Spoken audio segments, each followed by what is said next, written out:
Wah, minggu lagi, itu. tanggal 26 nih. Mm. Tanggal 26 kita ada fight Iya. gede kan. UFC 266 ada comeback-nya Nate Diaz ya. Nick. Sorry, kok Nick. Mm. My bad. Ada kok Robbie Iya, iya. Lawler melawan Nick Diaz. Iya. Robbie Lawler lawan Nick Diaz. Menurut lo gimana? Gimana nih Ah, kita prediksinya nih? 17 tahun. iya, Buat bikin iya, namanya rematch perlu 17 tahun. Ini kalau masih mau lihat, iya. ini statistik yang pertama nih. Robbie Lawler lawan Nick Diaz. Mm. Gitu. Masih ada. Tapi itu 17 tahun itu. UFC 47 nih. Iya, iya. Nah, kok sampai sebegini lama menurut kalau prediksinya gimana? Kalau M bilang. Iya, itu it's been a long time coming sih emang ya. Kayak maksudnya, Sorry my bad. Ini gue lupa share screen. Ini mm, dia. Ini gue tadi udah ngomong-ngomong. Ini dia. Nick Diaz lawan Robbie Lawler.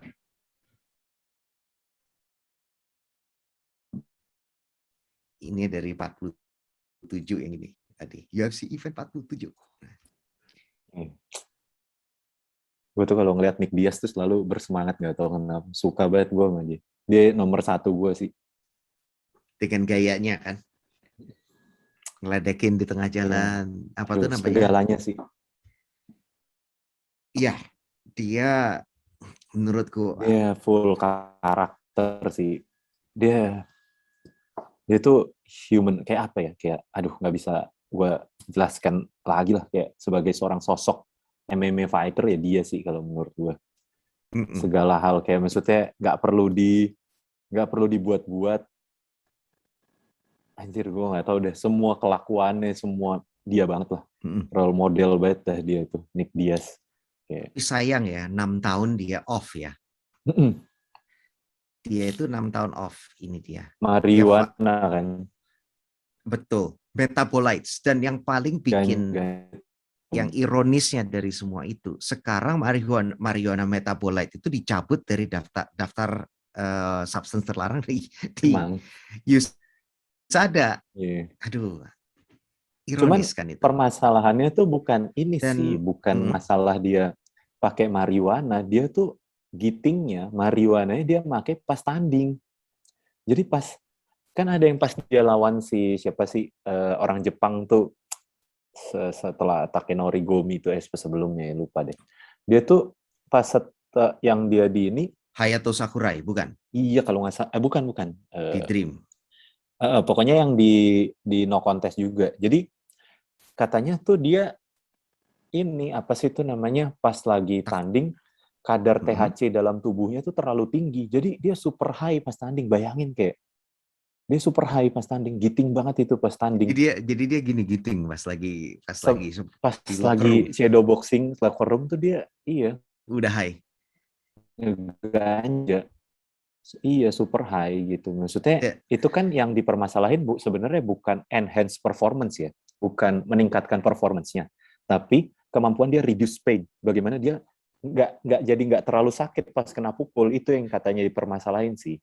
Itu yang jadi make sense buat gue juga. Kayak sebelumnya gue kan sangat, kenapa emang ya kalau ganja kan nggak ada masalah kan kalau untuk fighter, karena nggak nggak ada mengenhance kan. Cuman dia bisa reduce pain, iya benar juga pas dipikir, dia juga sih. Dia emang kacau. Iya sih, Nick Diaz. Orang yang satu kegiatan tuh yang paling keren tuh yang pas ada, kalau nggak salah dia pernah kayak di layar lebar gitu, kayak maksudnya sorry, pas, kenapa? enggak Putus-putus kayak, masuk suaranya, sorry, ada yang masuk tadi oh, dari gua ke klik ya. jadi Ini pernah waktu itu kayak, pernah dia kalau nggak salah ada penerimaan trofi gitu, dia nggak datang, terus habis itu kayak zoom ya, kayak ada zoomnya gitulah, dia kayak maksudnya pakai Skype gitu kan, terus pas lagi itu taunya dia tuh kayak lagi ngebong gitu, terus dia main double stick aja, ditinggal aja gitu videonya, kayak dia main double stick itu, orang lagi pada nontonin dia padahal dia main double stick sambil ngeganja gitu. Itu kan kayak dia karakter banget sih, itu nggak ada orang yang kayak begitu selamanya sih, nggak bakal ada. Itu kelas banget sih, kayak dia dia nggak peduli sama dunia gitu loh, kayak fuck the system, fuck fuck the world kayak gitulah dia. Oke, Bodo gue amat nanti gue semuanya. mesti sensor ini nanti supaya pada saat nanti di terakhirnya nih. Iya. Nah, yang sorry bentar aku potong nih. Andri Simamora main di kelas berapa di welterweight 170 pound dia mainnya nanti di 266. 266. Iya. Kok tahu kau tuh kira? Kenapa? Nah, terus habis itu lihat ini ya, ngelihat ini fight. Aku suka, tapi aku lebih ngelihat kalau aku pengen bawa ini ke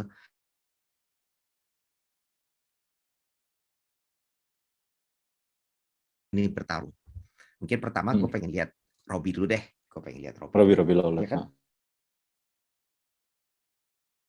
Dia pakai southpaw satu. Terus udah gitu kan dia lebih kayak headhunter. Dia volumenya juga nggak terlalu banyak kalau aku bilang. Volumenya ya sedang lah, average. Dan kalau kita lihat nih, rata-rata di sini nih, kayak waktu lawan Colby dia udah dibabat habis lah gitu. Dia cuma kalah bisa di ngeluarin gulat. 78. Betul, dia cuma bisa ngeluarin 78 pukulan. Waktu lawan apa tuh Rafael dos Anjosnya sampai 172. Robbie Lawler-nya cuma ngedaratin 86 di 5 ronde. Jadi that's average-nya bagi 25 itu cuma pukulan cuma 3-an gitu. Terus lawan Carlos Condit juga dia nggak pernah lewat 100 5 ronde gitu. Palingan cuma lawan Johnny Hendricks sekali aja yang di sini dia lewat. Nah, jadi dia he's picking his shots, dan yang aku tahu itu dia suka ngelihat, dia tuh suka ngelawan, apalagi kalau dalam hal ini kan lawan kebanyakan pakai ortodoks. Pada saat yang lawan dari ortodoks, dia tuh ke step supaya kaki kanannya tuh berada di luar lead leg-nya lawannya. Habis itu dari situ dia main. Betul, basic dari situ. Itu yang sering dia pakai. Itu benar-benar dia ngejarnya dia dari arah poin itu. Itu dia utilize-nya. Nah, tapi kalau kita bandingin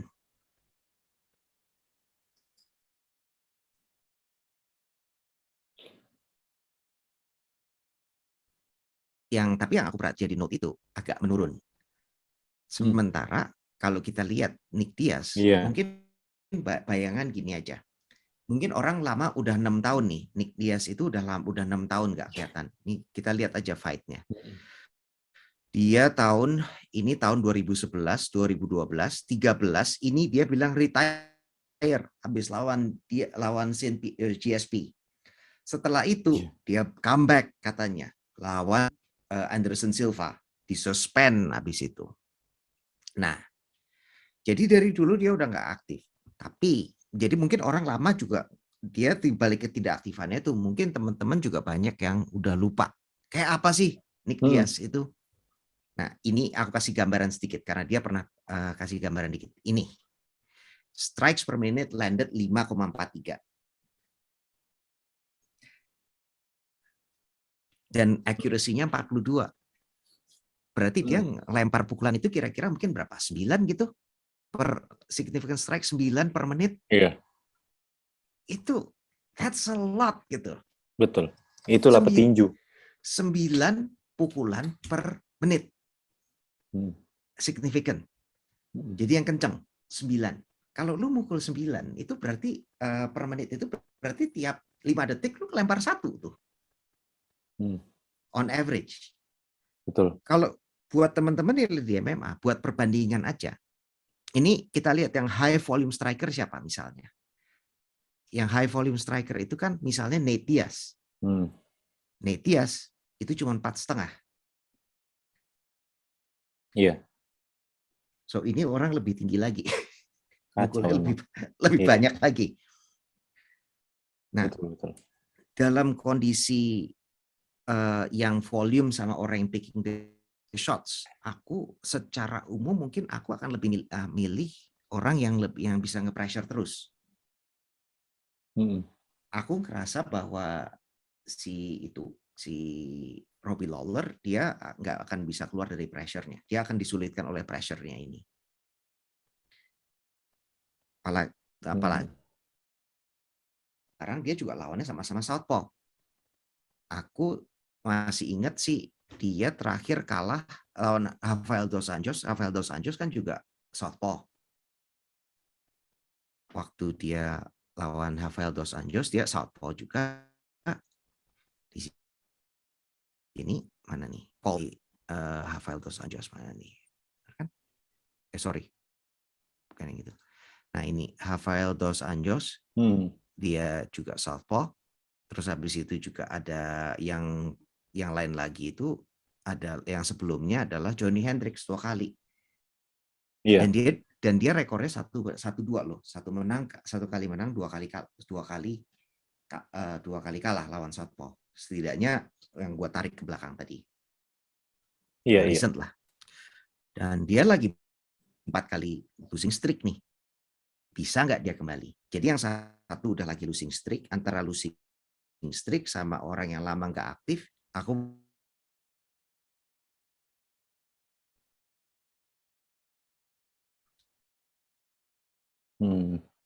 kalau aku sih lebih milih begitu.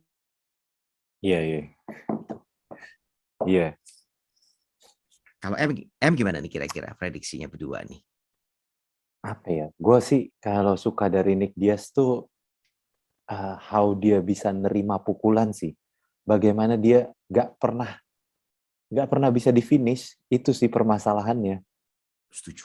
Itu yang berat dari Nick Diaz dan Nate Diaz itu loh. Sebenarnya fight ini dan dia gaya bermainnya tuh gitu doang. Ibarat tuh gitulah. Kayak maksudnya dia nggak mau berubah kayak maksudnya tiba-tiba dia tuh fighter yang dari dulu begini nih. Tapi dia nggak bisa di finish sama siapapun, itu permasalahan utamanya sih. Kayak gimana ya? Dia maju terus gitu loh. Kayak gue kan nonstop nonton mereka berdua kan, kayak maksudnya.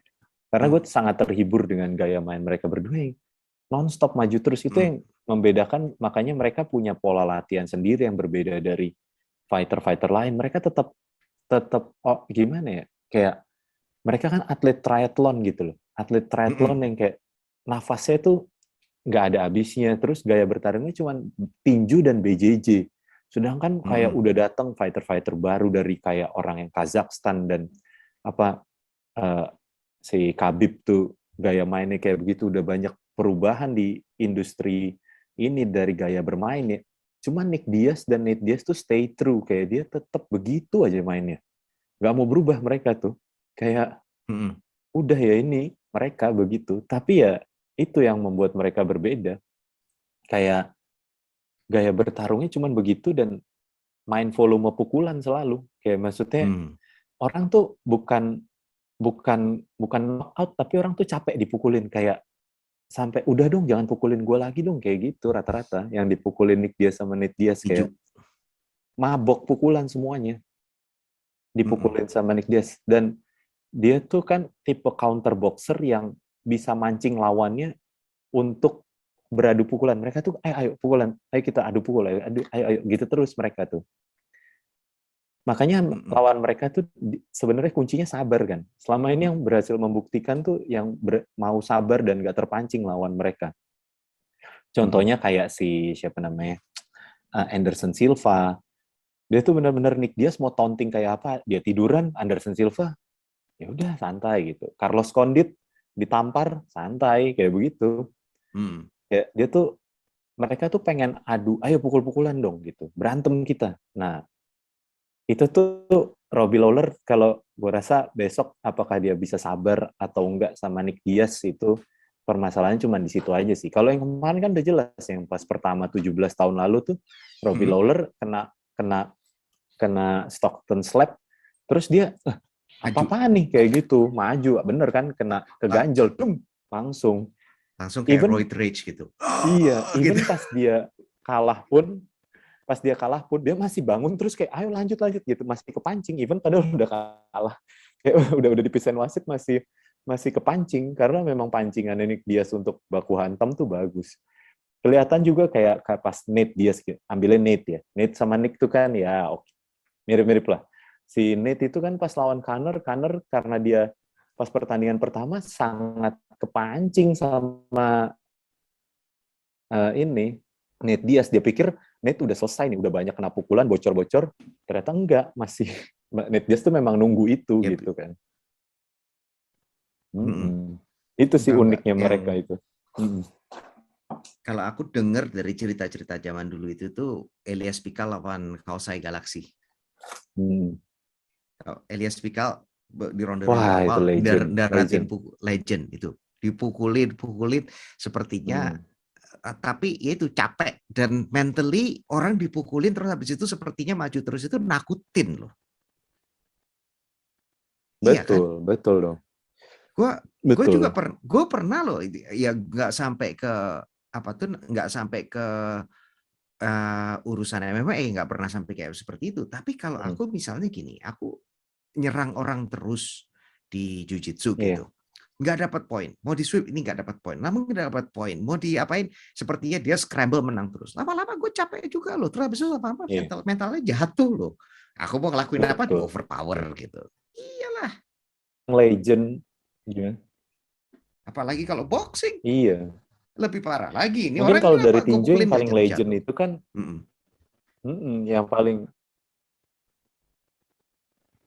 yang paling legend tuh kan si George Foreman lawan Muhammad Ali kan itu. Bagaimana dia, George Foreman kan dibilang, bahkan semua waktu itu pada masa itu semua bilang kalau Muhammad Ali meninggal sih sama George Foreman. Ada yang bilang sampai meninggal tahapnya. Bayangin saking kerasnya tuh George Foreman. Cuman selama 8 round tuh Muhammad Ali main rope and dope. Kayak dia main di tali terus kayak bilang, oh segitu doang. Kayak gitu, kayak George Foreman jatuh mental. Sama kayak si Conor pas lawan Nate. Iya. Conor pas lawan Nate itu shotnya masuk banyak banget Conor. Kayak maksudnya di kepala Conor tuh pasti, loh kok ini kan harusnya jatuh. Pas sparring nih jatuh nih. Pas gue keluarin pukulan ini, dia jatuh lawan-lawan sparring gue. Kok si Nate maju terus gitu. Itu kan apa ya, secara mental ketika kita bertanding mau selevel profesional apapun itu akan sangat mempengaruhi sih kayak gitu. Tingkat kesabaran kan diukur dari nafas juga, sedangkan Nate yang nafasnya nggak ada hentinya itu begitu kan. Ada si coachnya Conor tuh, ada pas yang kedua tuh dia lagi di cage control, terus si coachnya tuh bilang, Conor stick to the game plan.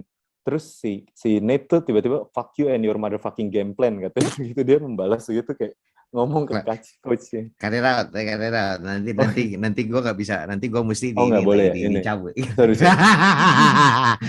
Iya. Itu kayak itulah. Enggak, nanti gue nggak apa-apa, taruh di sini aja lah. Nanti di disclaimer-nya aja gue taruh. Sorry. Ya. Iya. Gitu. Itu sih yang menarik, makanya kayak itulah entertain mereka. Jadi pertarungan ini menarik banget sih menurut gue.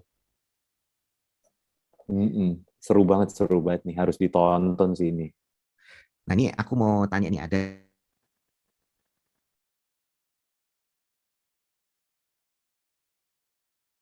ya kita ngambung, ada buat Nick. Dan ini juga sebetulnya ada yang bilang nih, agak ada dari mana tuh namanya, dari IG tadi ada yang nanya, pantas gak pemenang Diaz versus Lawler bakal langsung dapat title fight? Ini pertanyaan ini dari Angga, siapa nih? Angga 45. Angga 45 namanya. Yeah. Double title fight, maybe not. Kalau aku bilang ini masih jauh aja, tapi bisa ngejual, tapi menurut aku sih enggak. Tapi kalau UFC pinter, menurut gua kalau mau jelasnya kita bisa kalau UFC pinter kenapa? Kalau UFC pinter tuh menurut gua kalau pemenangnya tuh, kalau yang menang Nick Diaz dia harusnya lawan BMF. Jadi title baru lagi lawan si Jorge Masvidal buat perebutan sabuk itu kalau menurut gua. Not the title, tapi Jorge Masvidal sama-sama bisa striking, tapi kemudian lagi BMF itu terakhir udah ngejual, kenapa nggak ini kita ngejual aja, forget about the title, masukin BMF aja. Iya, itu kan lebih ke storyline dan maksudnya lebih ke jualan aja, kayak gitu, jualan aja. Setuju. Benar, itu setuju. Seperti Conor masih ngejual, Nick masih bisa ngejual, itu taruhlah BMF belt-nya. Iya, betul. Karena banyak fighter-fighter yang dia mungkin nggak kualitas juara, tapi punya kemampuan menjual melebihi seorang juara. Ya. Macam gue gitulah. Bercanda. Ya, loh. Bercanda.